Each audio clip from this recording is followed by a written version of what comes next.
Hello, everyone, and welcome back to Farming Simulator 19. You're watching JCTV playing on the Xbox One console. This is Stranded in the Pacific Northwest, episode number 7. If you've been following along, folks, things are still pretty tough. We only have $80,000. We've trying to build up this farm. We've got a fair-sized land that you can see here, but we have nothing on it. We have some equipment that needs to be put into sheds. We can't afford sheds right now. We have a massive bank loan. That's our field of oats. What we're going to be doing is we're maximizing our yield, so we will be fertilizing our oats for the last time before harvest. We're just going to fill up the fertilizer spreader and then we'll drive on out to field number 28. The ultimate goal, folks, is to make enough money to buy those 3 neighboring fields on beside field 28.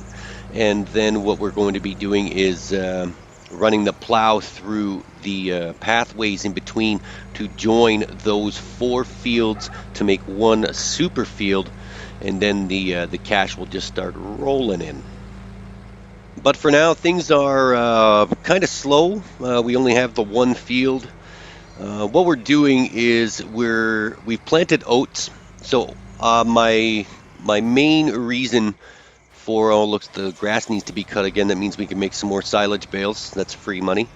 The main reason for planting oats is because we want to plant a crop that leaves a straw trail behind the harvester so that we have extra income. If you enable the straw swath on your harvester or disable the straw swath, that depends on whether or not you can make straw bales. So straw bales is like free money. It's just residual things left over from your harvester so that you can bale them and then sell them. So why not do that? So we'll just plant the first 4 main crops, wheat, oat, barley, and what's the other one? I can't even remember what it is. It doesn't matter. But those first 4 crops will leave straw swath trails behind you so that you can bale them either round or small. So we actually have the round baler so that it wraps them automatically in grass. I'm not sure how that will work with the straw bales. I know that straw can't be wrapped into silage, so we'll wait and see. Maybe it'll just skip the wrapping process. But for now, let's just fertilize the oats here. Then I think what we're going to do is maybe take on a job to recoup some of this money that we've just spent on the fertilizer. I'm very partial to doing baling jobs on this map. I don't know why. Maybe I think I do know why. Really, the fields are kind of small, up on top of the mountain there, and they don't take a lot of time to bale. So I think that's what we're going to do. All right, so this is us fertilizing. Why don't we speed this up a little bit, and we won't turn on the time-lapse music. I will just talk your ear off through the whole process. Hang on one sec. All right, there we go. That looks a little faster. All right, so you'll notice that I'm stopping the tractor and then starting it again. What I'm doing is because console players don't have a GPS mod and we never really know if the tractor we're driving is going straight, the worker will always drive straight. So I just start the worker for a couple of seconds and then wait for him to straighten out the tractor and then start it myself again. So just so we don't have to pay the worker any money, we just keep driving in a straight line so that way we don't really miss anything. The ground is hard to see when your crops are this high. You can see that we can't really see the fertilizing lines. So it becomes somewhat difficult. And if console players had the GPS mod, that would be fantastic because then we wouldn't have to depend on these workers to straighten out our equipment. Or, I could just do the manly thing and just drive the damn tractor myself instead of depending on the worker to straighten it out. But I digress. This is the way I like to play, so that's that. All right, so we're almost finished fertilizing here. The time lapse is coming to an end. This is the pathway that I was talking about earlier that I want to plow over to join all of our fields together. There we go. Time lapse is over now. And that will make one big super field. Can you imagine a field that big right there beside our farm? We can stretch out field 25 and 26 to be equal with 27 and 28. That would just be fantastic. That's the ultimate goal, folks, is to have enough money in the bank to purchase those 3 fields. So we've got one straight line of oats that haven't been fertilized. So we're just going to whip through that really quick. And then we will be on our way. I think we're going to see if there are any baling contracts we can do up on the mountain. We still need to borrow some equipment because we only have the baler and the baled trailer. We don't have a tedder or a windrower, which is sometimes required on some baling contracts. And we did actually pay the worker a couple of bucks anyway. That's not bad. All right. Refertilizing the line that we missed. That's all my fault, nothing to do with the worker.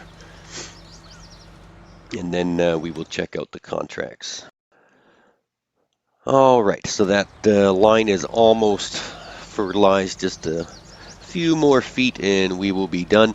If you have not had a chance to check out this map, it is called the Pacific Northwest. It can be downloaded from the Xbox One mod hub.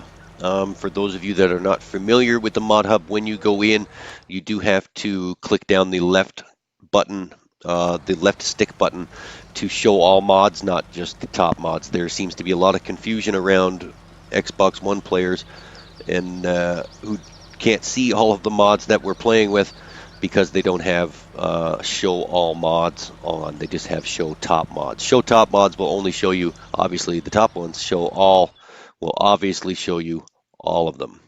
All right, so that line is now fertilized. We can go and park the fertilizer spreader back at the fertilizing tank. We should really look at getting some sheds.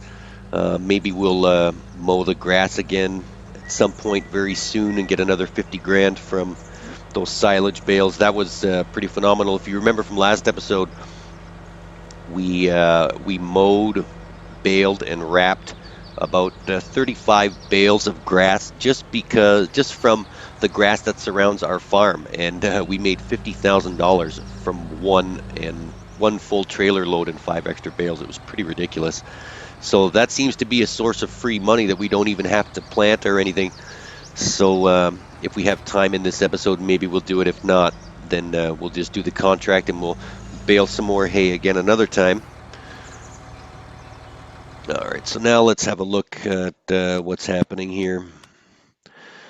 Contracts. We got 4 baling contracts here. This one is on field number 12. Where's field 12? There it is.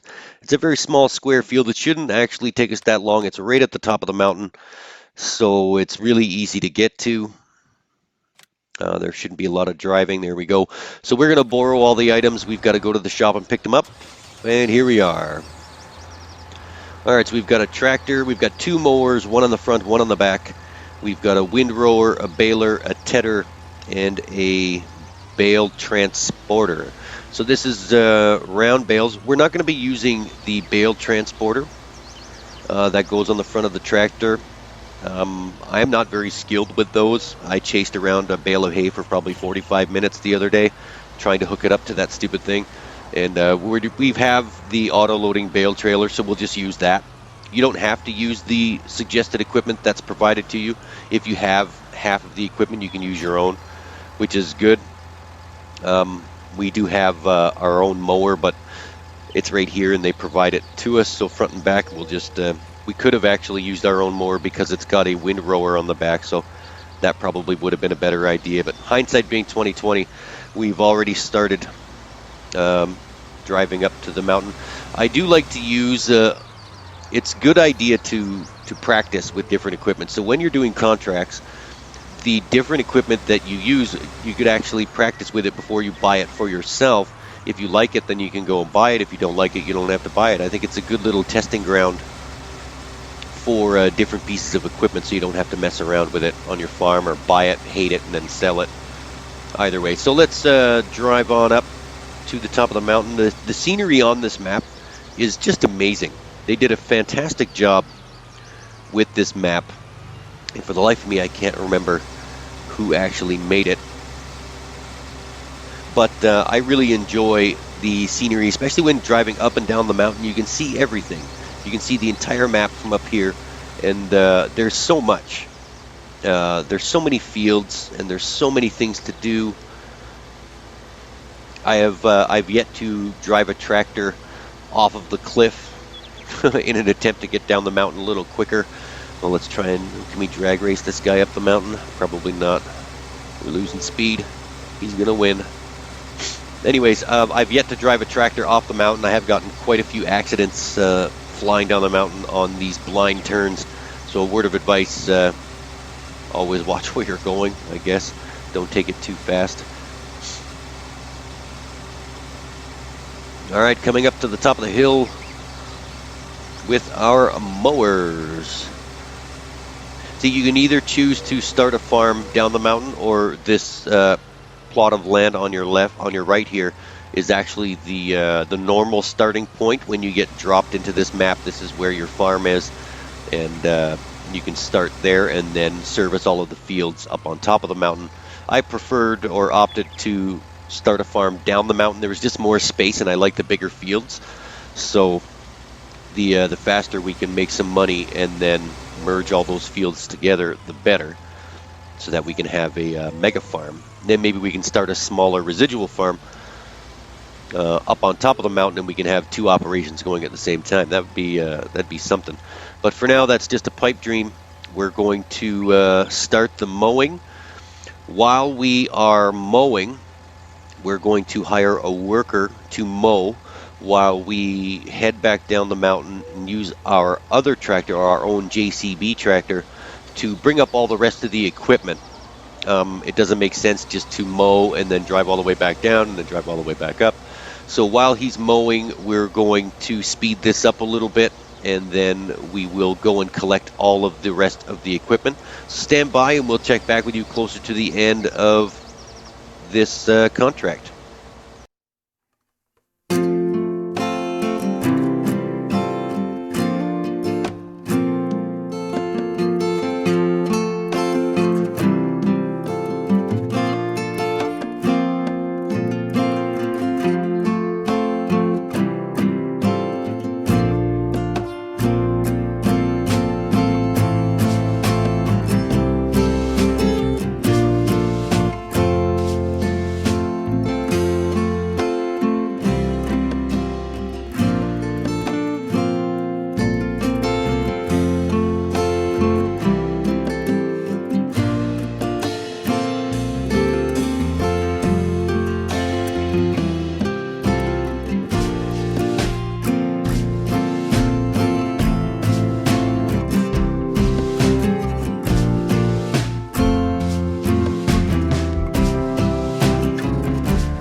All right, welcome back to regular time, folks. The baling is now complete. All we have to do is hop into our JCB tractor, fire up the auto-loading bale trailer, and take our bales to the barn. All right, for those of you that do not use an auto-loading bale trailer, my hat's off to you because I do not have the patience to load these things one at a time on an actual trailer. I've tried it. I hate it, and I'll never go back. I will always use auto-loading bale trailers. I know it does not have that sense of realism, but in my augmented reality in my brain, this works better than anything else. I don't know. To me, it's just quicker. I suppose I should probably start to learn how to load bales manually. I load them manually into the straw feeder for my horses and cows and pigs. So I don't know. That's different, I guess. Maybe I just don't have the patience. All right, so we're all loaded up. Where is the barn? The barn is down the mountain by our farm. So we're going to take a quick trip down there. All right, barn. There's the barn. Yeah, right to the top left of our field number 28. All right, easy enough. I always thought I used to think there was a spot where you could take like a shortcut down the side, but that's to the spinnery. It's a different area of the map. All right, let's carefully maneuver our bale trailer down the mountain. The last thing I want to do is hit something. If you remember from the time-lapse portion of this video, I did get smoked by a car coming up the mountain, and I rolled the tractor. Good thing we have that mod that uprights all the equipment, so I didn't have to go and lease a wheel loader and a pallet fork to flip me back over, because that would have just sucked. All right, doing so good so far. This is the curve I always hit things at. Not today. Again, hats off to the scenery creator on this map. It's just fantastic. I love looking down the mountain when the sun is going down. Oops, close, but almost hit him, but didn't. I love looking at the scenery when the sun's going down. It's such a pretty landscape.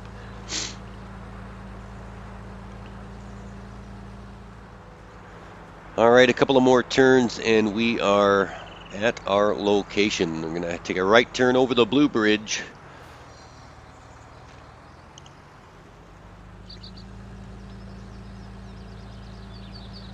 It's a nice leisurely drive through town with a bunch of bales on your trailer.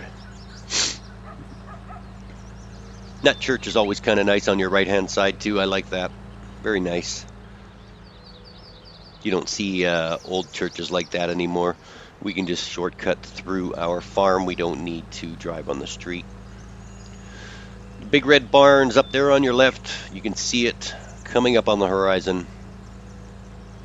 And we are one step closer to only making about $3,000, but nonetheless it will recoup some of the cost of our fertilizing so that we don't fall further behind.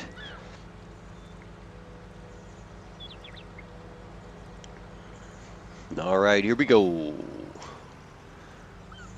Last turn into the barn, folks, and we will offload our bales. All you have to do with the auto-loading and unloading bale trailer is just hit a button, and then the bales auto-unload and sell for you. Perfect. We have an extra $1,100 from the extra bales from the contract being completed. And then we get our $2,900 from there. So almost worked out. We're about $270 away from where we started from. So that's not bad.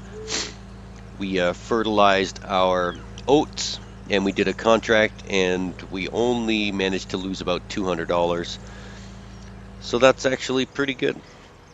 So all in a day's work, the sun is going to be going down soon, so I think we'll leave it off there. Thanks for tuning into this episode, folks. This was Stranded in the Pacific Northwest, episode number 7. Don't forget, subscribe to my channel, like and share this video, and click that notification bell so you can be alerted every time we upload new content. We are doing weekly videos Monday through Friday with Bus Simulator 18 videos when time permits, because that is slowly becoming my new favorite game. So for now, this is JCTV saying, see you later.